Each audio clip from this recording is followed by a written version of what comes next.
Dios les bendiga, hermanos. Vamos a ir a la palabra de Dios. Y yo no sé si usted ha pensado en qué tan edificante o qué tan destructiva puede ser una enseñanza. A veces son lo que nosotros podríamos pensar pequeños errores, pero realmente una enseñanza puede ser muy destructiva. Hoy vamos a hablar acerca de las enseñanzas destructoras. Y Apocalipsis nos estuvo hablando acerca de esas enseñanzas destructoras que llevan a los hombres a la condenación y apartan de la verdad del Evangelio. ¿Cómo es que estas enseñanzas pueden torcer no solamente el Evangelio de Dios, la mente de las personas, y las conducen, les dan un camino y después la gente sigue ese camino, pero ese camino ya sea un falso maestro, un falso profeta? En Apocalipsis nos decía la bestia, ¿no? El dragón, el falso profeta. Les enseñan un camino torcido y la gente sigue por ahí y va a su destrucción. Entonces Apocalipsis nos está dando una advertencia acerca de estos falsos maestros y falso camino, una enseñanza errónea. Y dice 1 Timoteo 1:3, voy a leer en Nueva Versión Internacional. Cuando Pablo llevaba a Timoteo como un ayudante suyo, Timoteo era un joven. En el capítulo 16 de Hechos nosotros vemos que tenía buen testimonio de los hermanos de Listra y de Derbe, de la iglesia. Y entonces se lo llevan a todo el viaje misionero, pero en Éfeso lo deja allí. Y vean en 1 Timoteo 1:3 qué es lo que le está encargando. Al partir para Macedonia, te encargué que permanecieras en Éfeso y les ordenaras a algunos supuestos maestros que dejen de enseñar doctrinas falsas. Dentro de la iglesia habrá quienes enseñan doctrinas falsas. Dentro, ahí dice dentro. Qué riesgo, ¿verdad? Así que es una advertencia para nosotros el día de hoy. ¿Cuánto puede dañar una enseñanza errónea? Quiero que pienses en eso y vamos a orar. Padre, en este momento nos ponemos delante de ti. Queremos, Señor, que reveles tu palabra y a través de tu Espíritu Santo dirijas nuestras vidas para que podamos estar en comunión contigo. Hoy, Señor, es un día especial porque tenemos un momento para estar en comunión con nuestros hermanos, con la iglesia, con el cuerpo y contigo, Señor. Así que cada momento es especial para nosotros porque podemos disfrutar de tu presencia.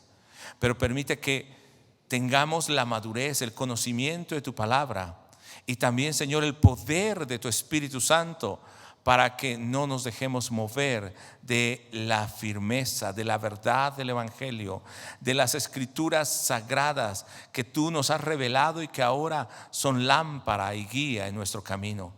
Que no nos dejemos mover ni por sentimiento, ni por pensamiento humano, ni por nuestro deseo. Y, Señor, llévanos a estar a los pies tuyos, a tus pies, como cantábamos hace un momento.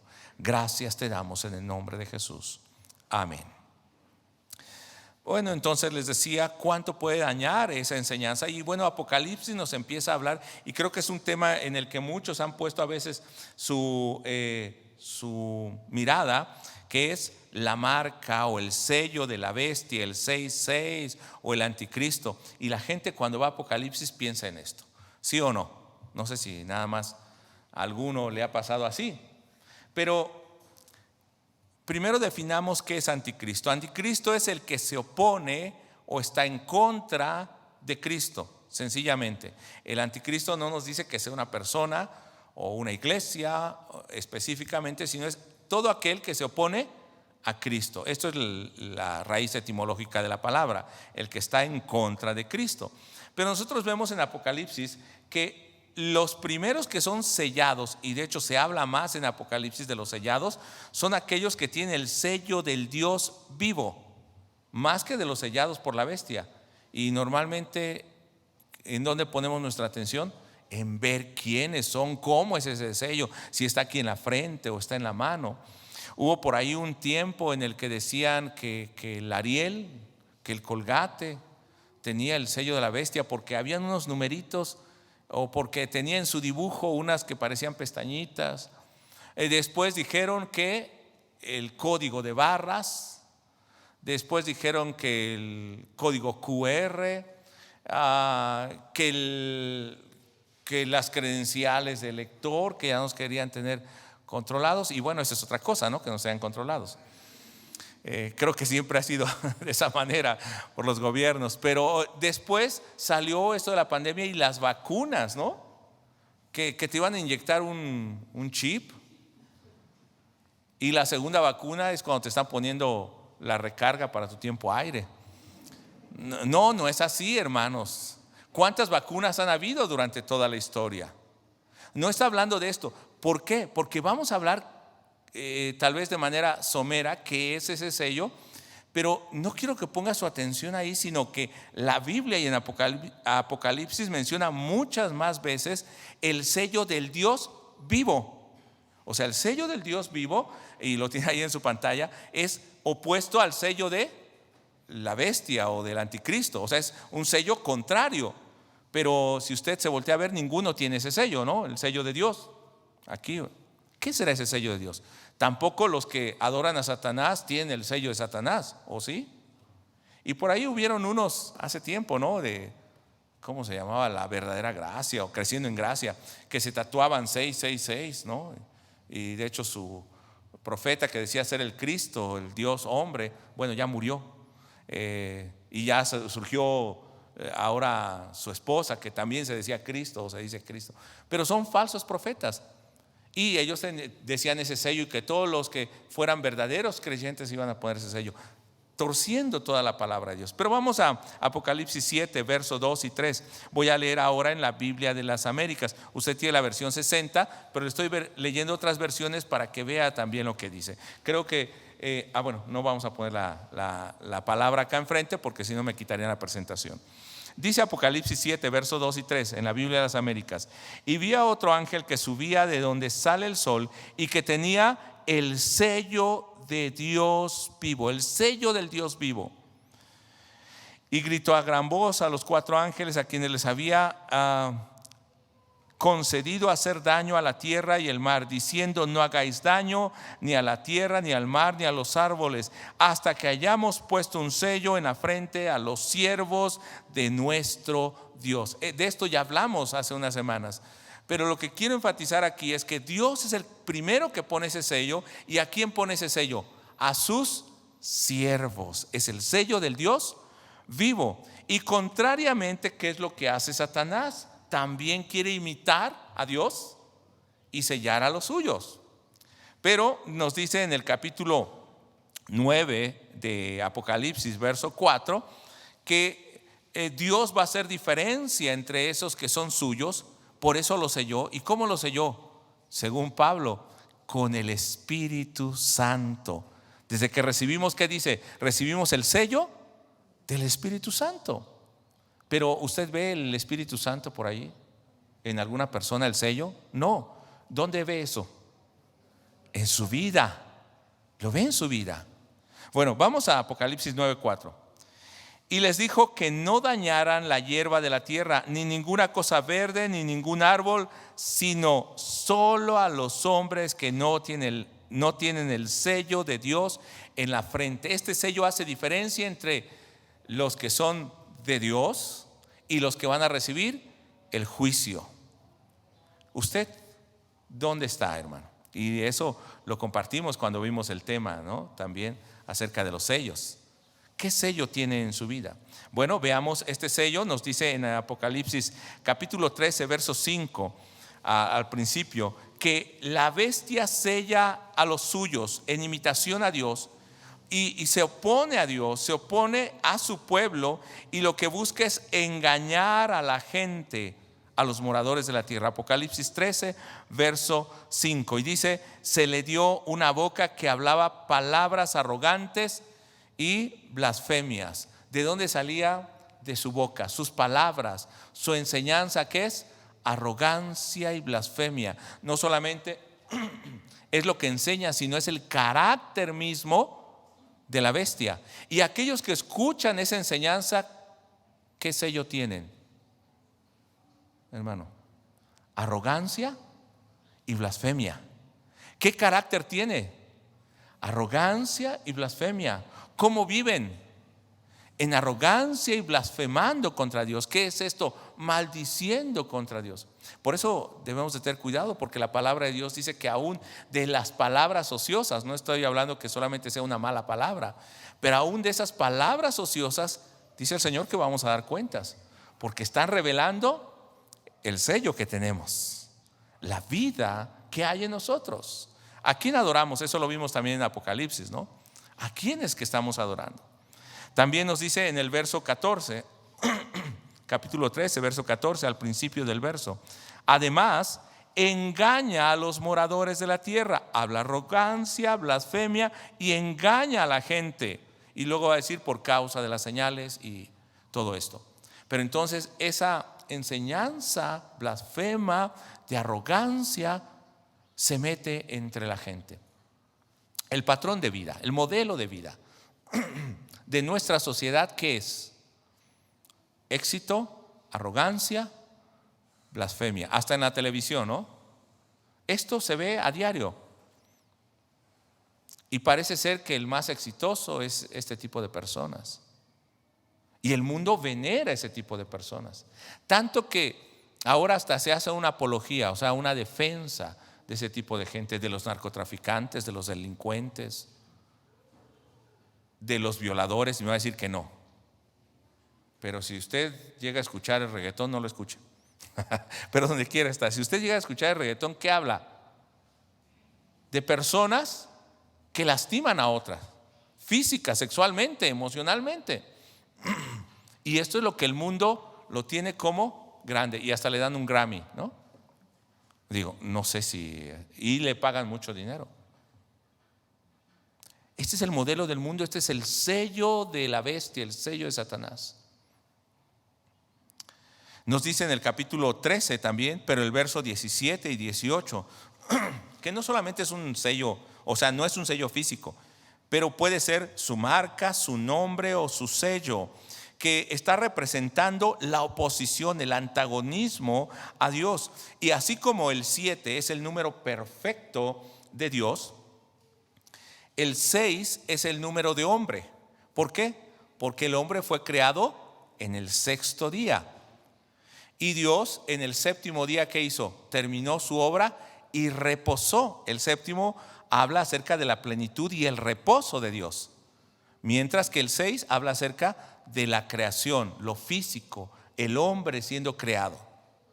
Entonces, por eso es que dice 6, 6, 6, ¿no? O sea, en imitación de un Dios santo, santo, santo.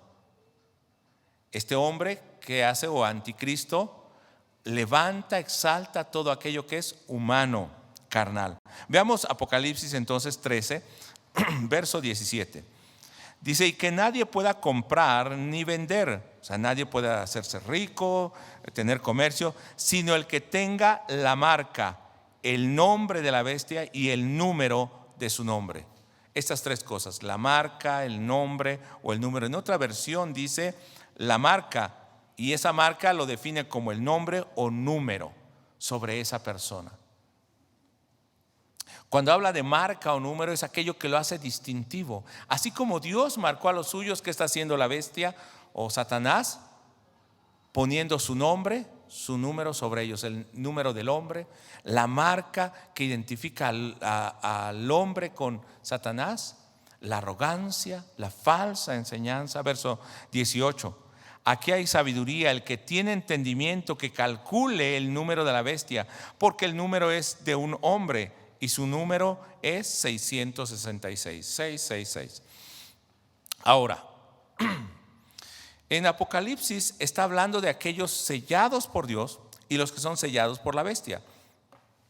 Y mucha gente piensa que aquellos sellados por el anticristo son los que van a ser sellados en un momento de prueba o dificultad y no van a poder comerciar. Pero nosotros vimos en Apocalipsis 2 y Apocalipsis 3 que las iglesias a las que les escribe Juan ya estaban siendo perseguidas, y de hecho estaban siendo limitadas para tener comercio cuando no adoraban al ídolo de esa ¿cómo se llama? De ese grupo de artesanos o comerciantes. Ellos estaban sufriendo esto. Entonces les está haciendo ver, bueno, esta es una marca para saber quiénes son de Dios y quiénes no. Por eso es que los persiguen. Jesús dijo: si en el árbol verde hacen esto, ¿qué no harán en las ramas o en el árbol seco? Si a mí me despreciaron, si a ustedes los desprecian, es porque a mí me despreciaron antes. Si a ustedes los rechazan, es porque a mí me rechazaron antes. Y esta va a ser la diferencia. Ahora, yo creo que el punto que muchos se preguntan es: ¿cómo es la marca de la bestia?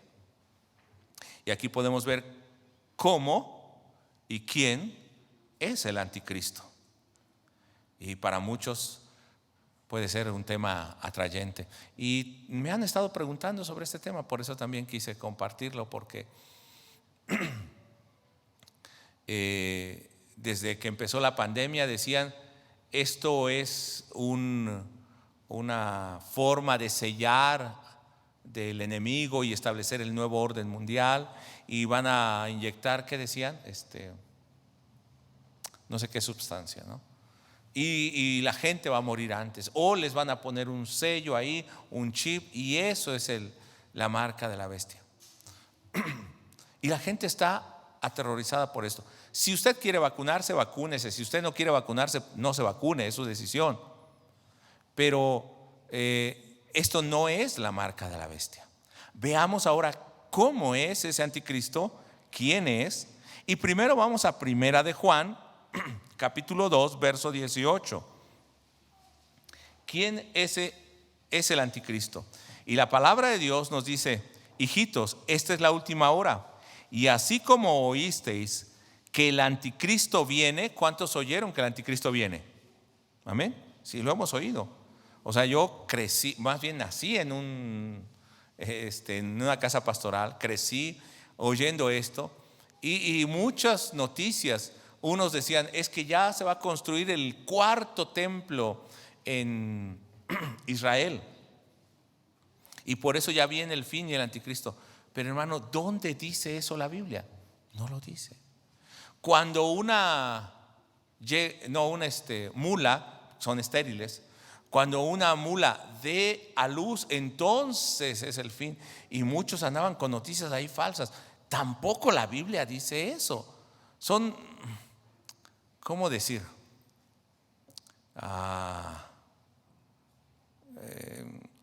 No sé, ideas, ¿no?, que la gente saca y a veces se mete a la iglesia. O escuché hace mucho decir: es que en el reloj de Dios faltan 5 para las 12. Y se predicó por muchos años así. No sé si a usted le tocó escuchar a grandes predicadores que hablaban de esto. ¿Y sabe qué? Eso también es falso. La Biblia no habla de eso. No habla de un reloj de Dios. De hecho, quienes dijeron de un reloj, así como el reloj de Dios, que faltan 5 para las 12, fue un grupo de científicos en Europa que estaba diciendo que la tierra se está destruyendo, o la estamos destruyendo. Es como si estuviésemos al 5 para las 12. De hecho, ni siquiera es algo cristiano ni bíblico. Pero se empiezan a retomar estas cosas y lo que hacen es llenar de terror a los creyentes. Luego surgió el que para los que nos escuchan, y tal vez para algunos que estén presentes, va a ser como un shock. Dijeron: es que vamos a estar en un lugar y Dios nos va a desaparecer en ese momento. Pero la Biblia no dice esto. Dice que seremos transformados en un momento y un abrir y cerrar de ojos. ¿Sabe de dónde surgió esta imagen? De una novela de un escritor cristiano que se llamaba Dejados Atrás, y luego se hicieron unas películas, y yo creo que las vio, yo también las vi, y también quedaba aterrorizado y así. Pero ya después, viendo la Biblia, oye, ¿y dónde dice eso? No lo dice. Ahora, ¿por qué estoy hablando de esto? Porque así se nos hizo también imágenes del anticristo. El anticristo como el Papa, el anticristo como la Iglesia Católica, la Gran Babilonia como Roma, o algunos hasta como Jerusalén mismo, el anticristo como un hombre que estaba en Europa, el anticristo como un presidente de Estados Unidos, no sé, muchas personas, y cada vez la gente está buscando un anticristo. Pero ¿qué nos dice primera de Juan 2:18? Hijitos, es la última hora, y así como oísteis que el anticristo viene, también ahora, lean conmigo, han surgido muchos anticristos. Por eso sabemos que es la última hora. ¿Qué es anticristo, hermano? Los que se oponen a Cristo. Entonces han surgido muchos que se oponen a Cristo, que están contra Cristo, que enseñan algo diferente a Cristo. Entonces no es una persona, no es una iglesia. Ahora, no quiero decir que una persona o una doctrina no sea anticristo, puede ser, pero la Biblia no habla específicamente de uno. Cuando Pedro le dice a Jesús: Señor, no vayas para que seas crucificado, ¿qué le dijo Jesús a Pedro? Apártate de mí, Satanás, me eres estorbo. ¿Y Pedro era Satanás? No, pero estaba siendo usado por el enemigo para detener el propósito de Dios. ¿Cuántas ocasiones nosotros nos hemos opuesto al propósito de Dios? No quiere decir que seamos anticristos, pero quiere decir todo aquello que se opone a Cristo. Entonces, que nosotros, o que una iglesia, una doctrina, una enseñanza no se esté oponiendo al propósito de Cristo. Ahora dice el capítulo 2, verso 19 también de primera de Juan. Vea dónde estaban estos anticristos. Dice: salieron de nosotros. ¿Dónde estaban los anticristos? Los falsos maestros.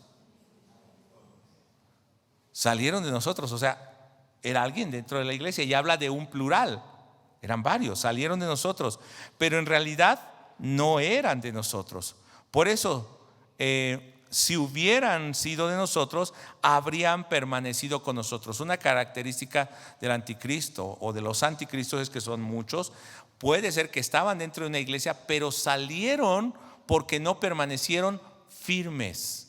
O sea, no son fieles al Señor. Continúa diciendo el pasaje: pero salieron a fin de que se manifestase que no todos son de nosotros. Entonces, ¿cuál fue el sello o el distintivo? Permanecer, son de Cristo, tiene el Espíritu de Cristo. No permanecieron, ¿qué dice? No son de nosotros. Vamos ahora a Apocalipsis capítulo 16, verso 13.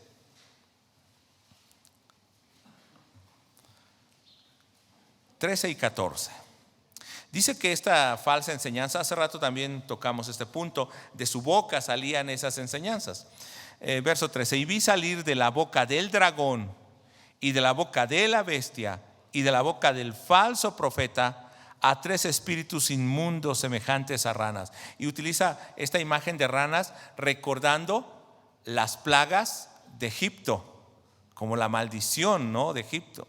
Entonces está diciendo: la bestia, el dragón y el falso profeta, ¿qué sacan de su boca? ¿Sacan espíritus literalmente como ranas?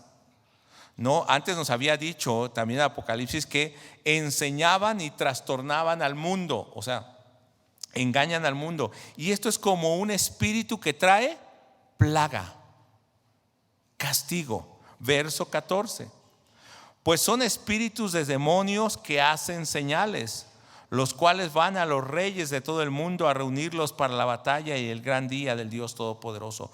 O sea, sus enseñanzas que hacen, transmiten espíritus, no que físicamente esté el espíritu ahí, sino que esa enseñanza que hace corrompe el corazón de la persona, de las naciones, porque aquí está hablando de reyes, y hace que se opongan y peleen contra Dios. Es una falsa enseñanza. Son muchas personas que se están oponiendo contra Dios. Entonces no es una marca física. Si usted lee segunda de Pedro 2, va a estar viendo cómo habla de estos falsos maestros. Si está ahora meditando en primera de Timoteo, va a ver cómo se manifiestan estos falsos maestros.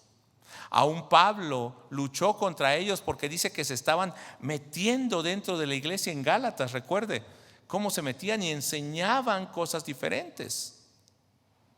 Entonces, no sea que de nosotros esté surgiendo esa enseñanza.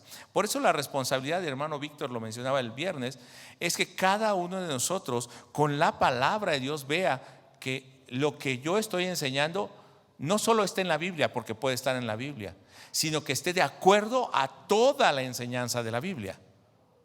Porque puedo agarrar un verso fuera de su contexto y crear una doctrina, porque así han surgido muchas falsas doctrinas, movimientos enteros. Por eso debemos de tener cuidado. Ahora, ¿en qué consiste este engaño de la bestia, del anticristo, del falso profeta? ¿Cuál es el engaño? Bueno, segunda de Pedro, como les mencionaba hace rato, dice que estos hombres traen enseñanzas que se pueden catalogar como herejías destructoras. Verso 1: pero hubo también falsos profetas entre el pueblo. Está hablando del Antiguo Testamento. Recordemos en el periodo de Jeremías, de Isaías, etcétera. En todos los, ¿se acuerda de en el tiempo de Acab también Elías y todos los profetas de Baal? A veces un solo profeta de Dios contra 200, 400.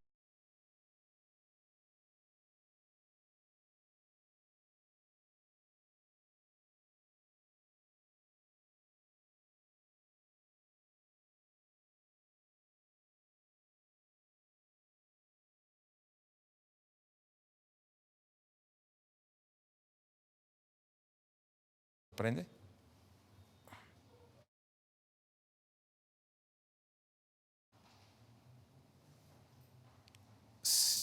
Sí, gloria a Dios.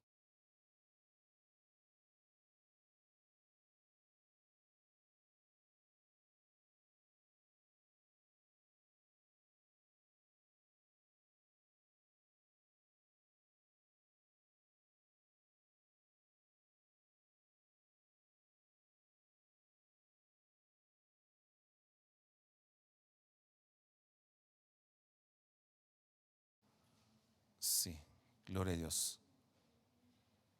Sí, sí, ok, gloria a Dios. Entonces, ¿en qué consiste el engaño?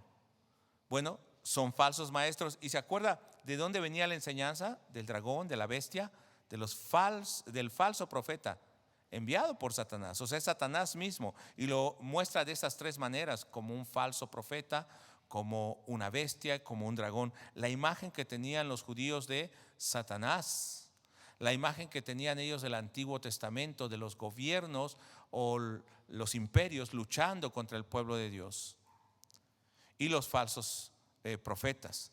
Y nos dice entonces segunda de Pedro que hubo falsos profetas en el Antiguo Testamento, como habrá entre vosotros, que habrán falsos maestros que introducirán encubiertamente herejías destructoras. ¿Dónde van a estar esos falsos maestros?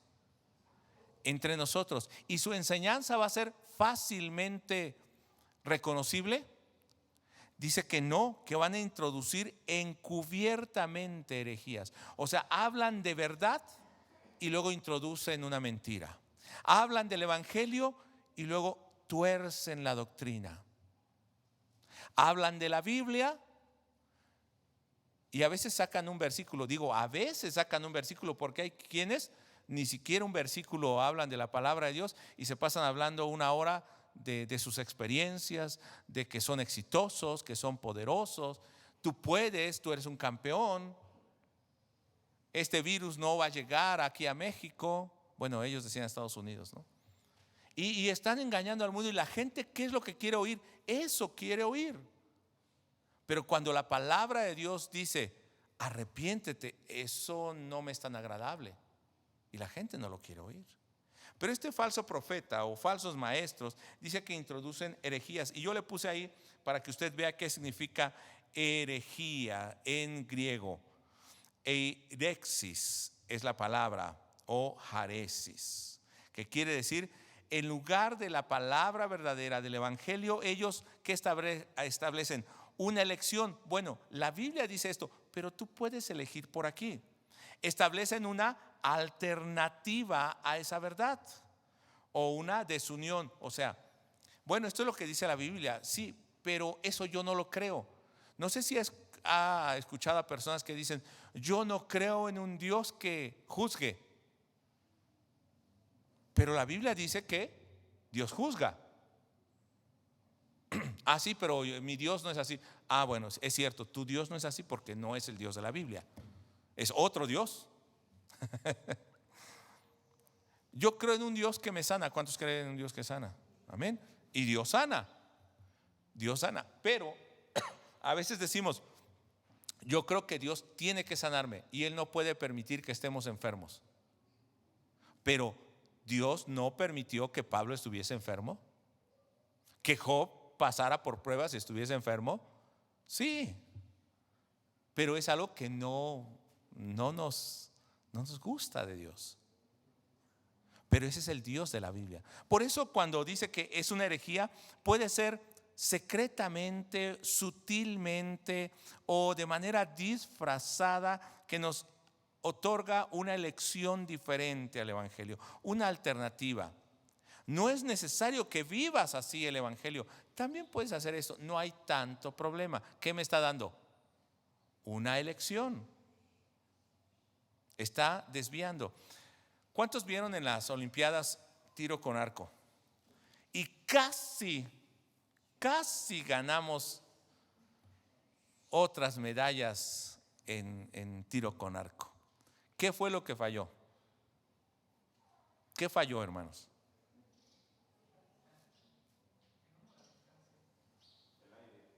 El aire, la G, no sé, muchas cosas pudieron fallar. No, pero el centro era el mismo para todos. La distancia era la misma. Tenían flechas, tenían arcos, habían entrenado. Si yo tiro exactamente al centro, 10, mi puntuación perfecta. Pero aquí, bueno, los que son matemáticos o ingenieros, pero si me desvío 1 grado a esta distancia, ¿a dónde va a llegar? Ya no va a llegar al 10. Y si me voy más lejos y desvío ese grado y sigue el mismo punto allá, le aseguro que ni siquiera va a dar cerca del blanco. ¿Esto qué quiere decir? Que si poco a poco nos vamos desviando de la palabra de Dios, no quiere decir que estemos así viendo que letra por letra, no, pero nos vamos desviando del propósito central de la palabra de Dios. ¿Qué va a pasar? No vamos a dar en el blanco, vamos a errar. Y esto es una herejía. Herejía es esto: una elección. No des al centro, un poquito abajo. No sé, ¿cómo dicen por ahí? Ni tanto que queme al santo, ni tanto que no le alumbre. No seas tan, a veces, como dicen, fanático. Bueno, una cosa es fanatismo, sin razonar, sin amor, pero otra cosa es vivir la palabra de Dios. Eso es muy diferente. Pero para eso, bueno, vamos a ver después la respuesta para eso. Dice que introducen herejías destructoras, pero ¿qué más hacen? Dejan el camino recto. ¿Se acuerda de la flecha? En lugar de ir directo, van por un lado. Decimos, no pasa nada. Tantito no. Bueno, los hermanos que están en línea, bueno, aquí también, los que sean ingenieros, ¿se dan cuenta cuánto puede fallar cuando no hacemos algo bien? Lo acabamos de pasar hace unos meses en la línea 12 del metro. Eso no afecta. ¿No afecta? Puede destruir una gran estructura. Eso, ¿quién diría que esa estructura, tantas miles de toneladas se pueden caer? Se caen cuando hubo un error de cálculo. ¿Qué pasa cuando nosotros decimos, no pasa nada si no obedezco la palabra de Dios? ¿No pasa nada? Bueno, yo se lo dejo a que lo considere. Dice 2 de Pedro capítulo 2 verso 5, que abandonaron el camino recto y se han extraviado. Van por un camino hasta que dicen, no me gusta aquí, me salgo, y se extravían. Hace algunos años fuimos a un lugar que se llama El Chico, acá en Hidalgo, y andábamos por ahí. Y recuerdo que algunos jóvenes con los que íbamos, yo también era joven, fui joven algún día, se fueron a otro lado y no regresaban y no regresaban. ¿Tú fuiste esa vez? Creo que sí, ¿verdad? Joel, Joel no fue, Octavio, estábamos chavos, sí, estábamos chavos. Y nos fuimos, creo que, bueno, estuvimos ahí, comimos y después no regresaban. ¿Por qué no regresaban? Porque siguieron el camino, luego se salieron del camino y se perdieron. Y ya después de mucho, ya en la tarde con frío, regresaron hasta que encontraron el camino. Puede ser que abandonamos el camino, dejamos atrás el camino correcto. Y esto es la marca ¿de qué? Del anticristo. Vamos contra el camino del Señor, vamos desviándonos del camino del Señor. ¿Qué hacen en 2 de Pedro capítulo 2, verso 1? En la segunda parte, no solamente dice que se han extraviado, y aún niegan al Señor que los rescató, atrayendo sobre sí mismos destrucción repentina. O sea, están negando a Jesús. Yo no podía creer esto. Ahí les puse la palabra en griego que es agorazanta autos. Autos quiere decir por sí mismo, ¿no?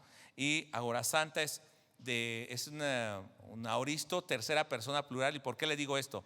Porque muchos dicen que cuando habla del que los rescató a ustedes, no, en esta palabra en original dice del que los rescató a ellos. Muchos dicen, no, es que ellos no habían conocido al Señor. En esta palabra dice, sí, el Señor que los rescató a ellos, o sea, a esa gente, después ellos lo negaron. Y esto es peligroso. Hace también un tiempo vi a una iglesia colombiana que decía, ahora ya no somos iglesia cristiana evangélica, ahora somos una sinagoga. Y así como tuvimos el derecho de recibir a Cristo, escuchen, de recibir a Cristo como Salvador, hoy también lo rechazamos y lo negamos. Porque solo Jehová es nuestro Dios. Y parece verdad, porque Jehová es Dios, amén, es nuestro Dios. Pero ¿qué estaban rechazando? A Cristo. ¿Y qué dice? Que esto es señal de anticristo. Niegan al Padre o al Hijo. Dice primera de Juan primero, capítulo 2, verso 22.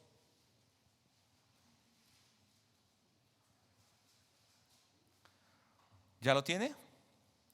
¿Quién es el mentiroso? Sino el que niega que Jesús es el Cristo. Este es el anticristo, el que niega al Padre y al Hijo. O sea, negar a Cristo o negar al Padre, ¿qué es?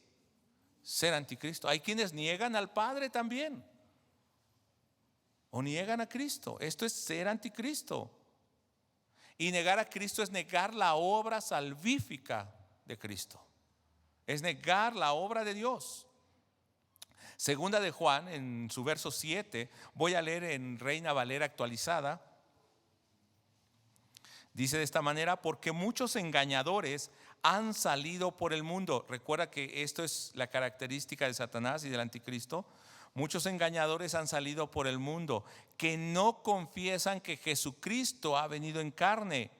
Quien esto hace es el engañador y el anticristo. Algunos dicen que Jesús vino solo en espíritu, que era una apariencia.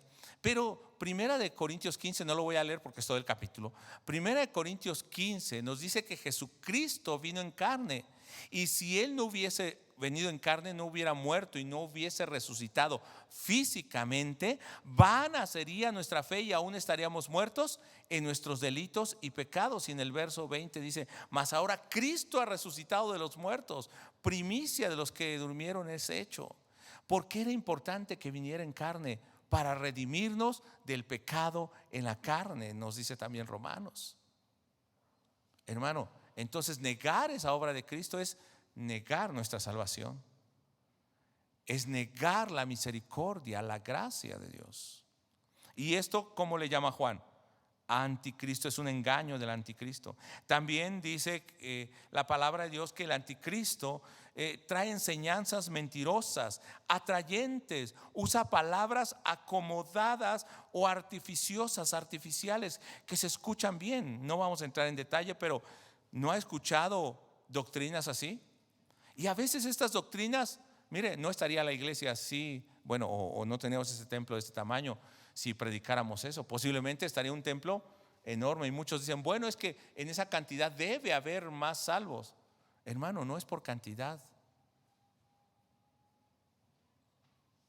es por tener una relación con Dios, por haber nacido de nuevo.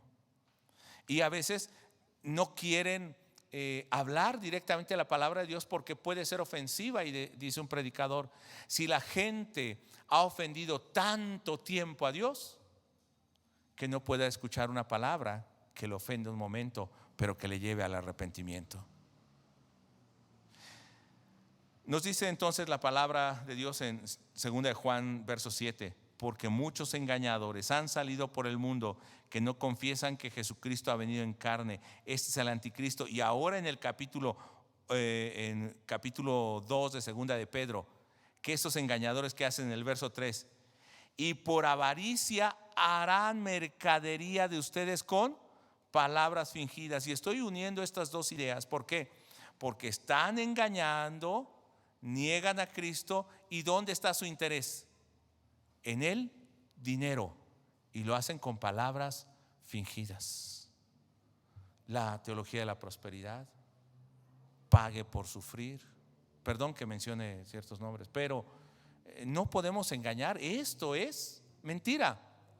Pero a la gente se le hace más fácil pagar por un agua, por un aceite, por una rosa, por un paño, por un pacto, por una promesa, que creer la verdad de la palabra de Dios, que Cristo pagó por todos nuestros pecados. Y no solamente por los nuestros, sino por los de todo el mundo, por cuantos le reconozcan como Señor. Se les hace más fácil, más bien más cómodo, con palabras fingidas.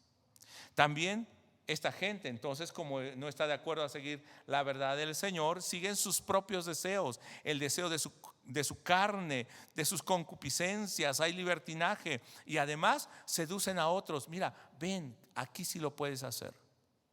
Segunda de Pedro, capítulo 2, verso 14 y verso 18, dice de la siguiente manera. Voy a leer primero el verso 10. Especialmente a los que andan tras la carne en sus deseos corrompidos y desprecian la autoridad, atrevidos y obstinados, no temiendo cuando blasfeman de las majestades angélicas. Y en la versión 60 dice de las potestades celestiales. Entonces, ¿cómo son estas personas? Carnales, que andan en sus deseos y son obstinados, no aceptan que están mal, se aferran.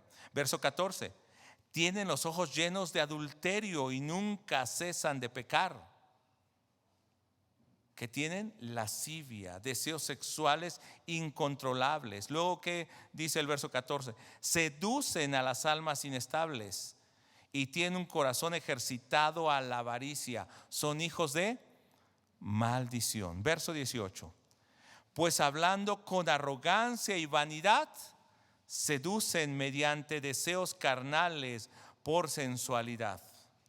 En una ocasión asistí a una actividad evangelística y nos tocó ministrar. Bueno, nosotros llevábamos la música. En ese tiempo también éramos más jóvenes.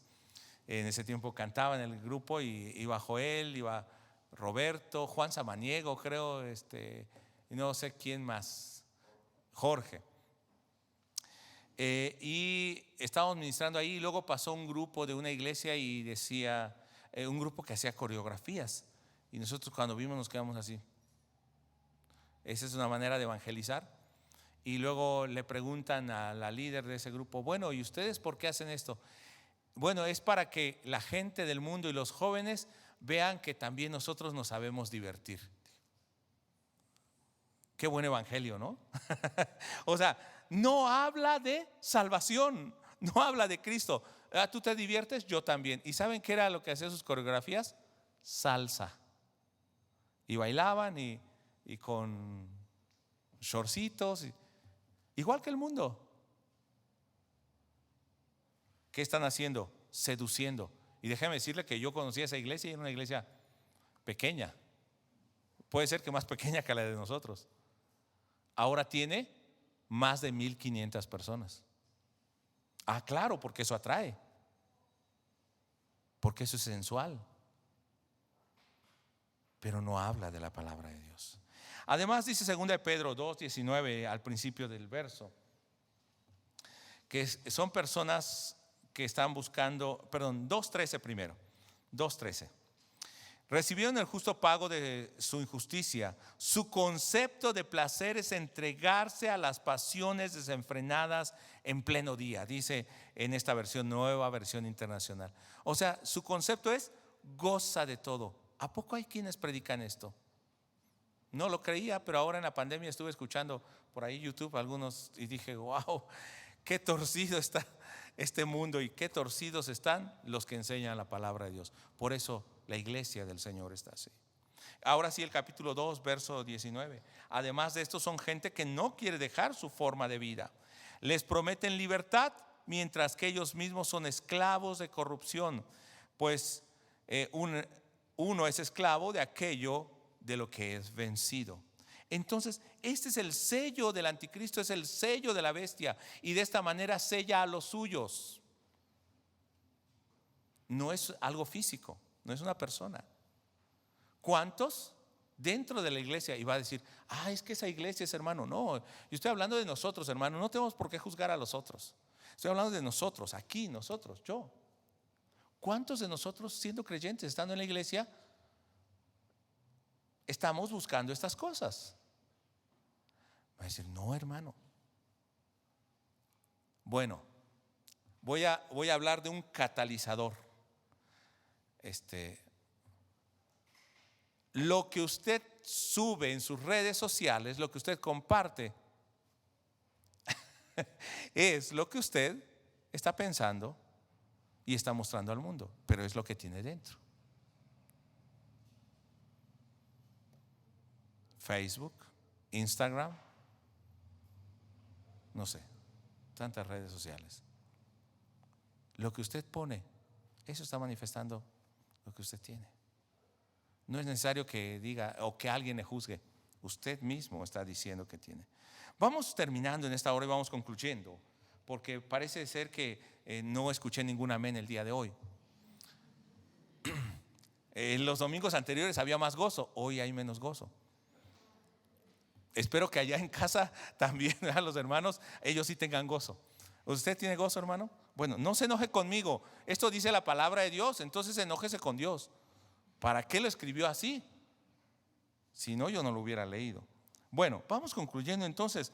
¿Cómo podemos cuidarnos de esas falsas enseñanzas? Rechazar completamente esas enseñanzas o doctrinas, esa marca distintiva del mundo. Porque seamos sinceros, nosotros vivíamos en ese mundo y hemos salido de ese mundo y a veces traemos arrastrando cosas de ese mundo.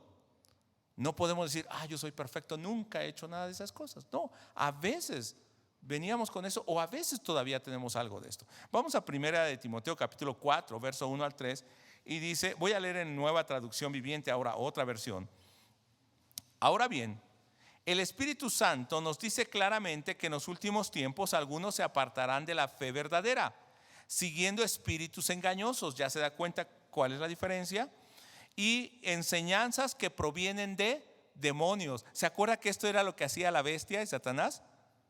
Transmitía enseñanzas como demonios. Esas enseñanzas son las que están trastornando. Verso 2.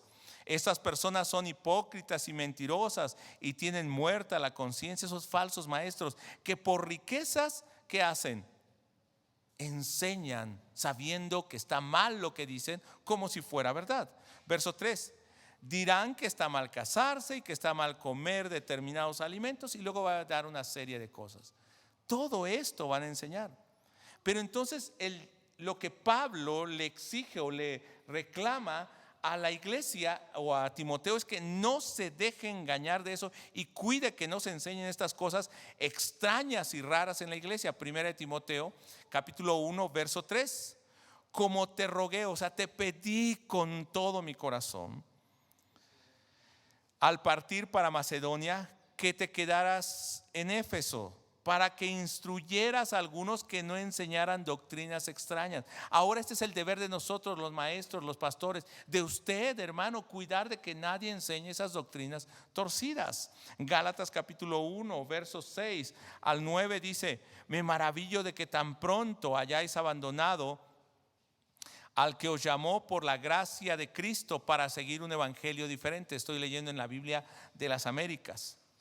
Ahora, verso 7, que en realidad no es otro evangelio, solo que hay algunos que os perturban y quieren pervertir el evangelio de Cristo. ¿Qué es pervertir?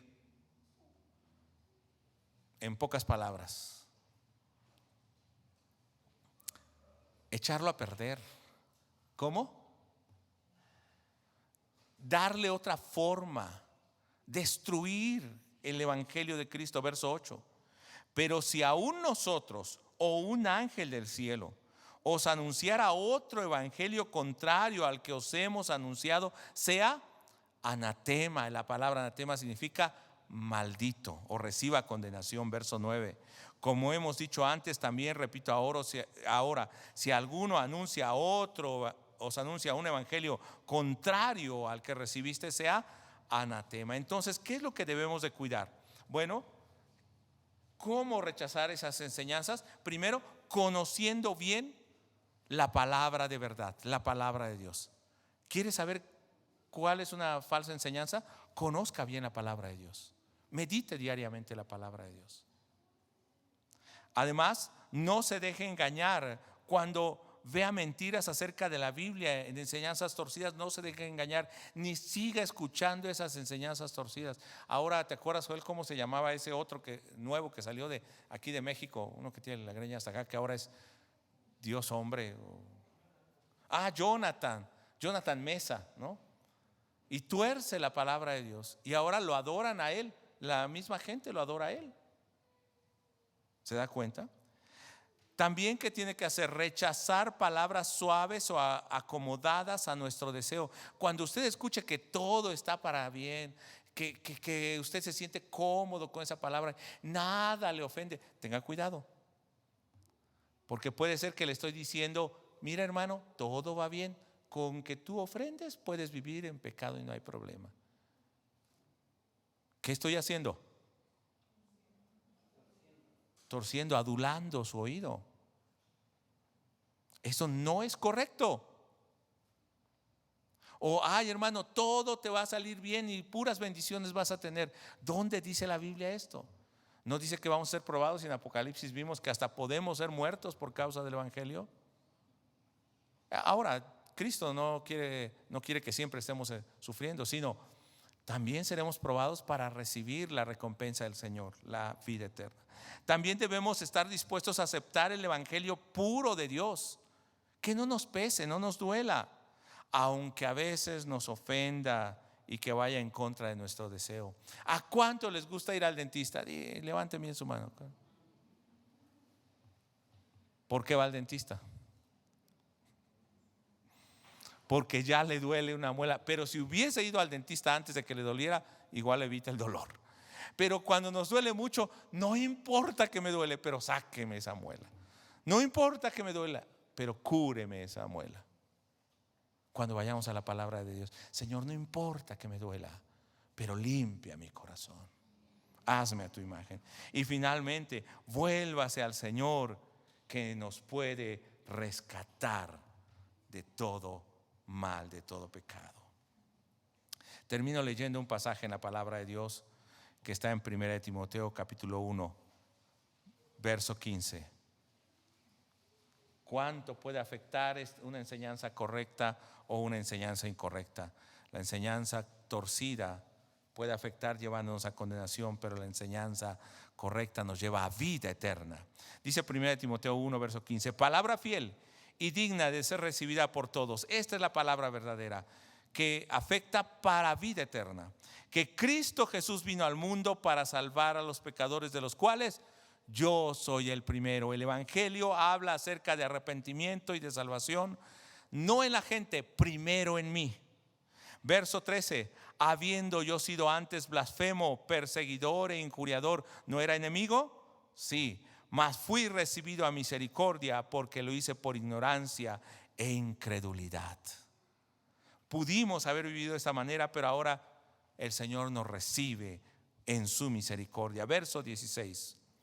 Pero por esto fui recibido a misericordia, para que Jesucristo mostrase en mí primero toda su clemencia, para ejemplo a los que debían de creer en Él para vida eterna. Para eso fuiste recibido, para eso fui recibido, para que Dios muestre su obra en mí y la gente pueda creer que Él puede hacer esa obra en ellos. Y yo quisiera que en esta hora nos pongamos en pie y le digamos: Señor, perdóname si me he dejado llevar, no solo por las enseñanzas de otros, sino por mis propios oídos, mi vista, mi pensamiento, mis deseos. Y a veces no he querido aceptar tu voluntad.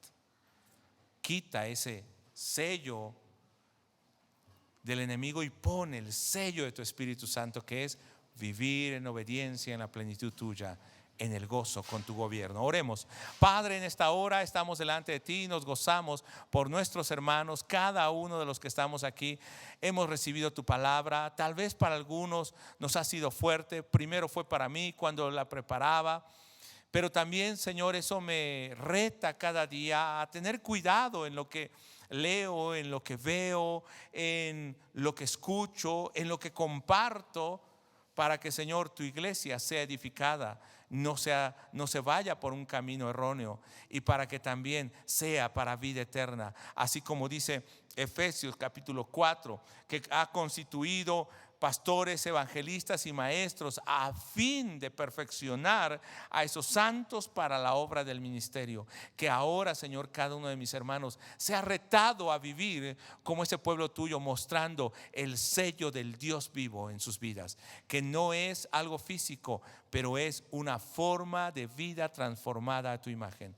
Gracias te damos porque cada día nos estás moldeando, aún en medio de esta pandemia, y yo creo que esto también es un medio para que cada día tu iglesia sea fortalecida y se muestre como debe ser la imagen y la gloria de Cristo en ella. Gracias te damos en el nombre de Jesús. Amén. Gloria a Dios. Puede tomar su lugar, hermano.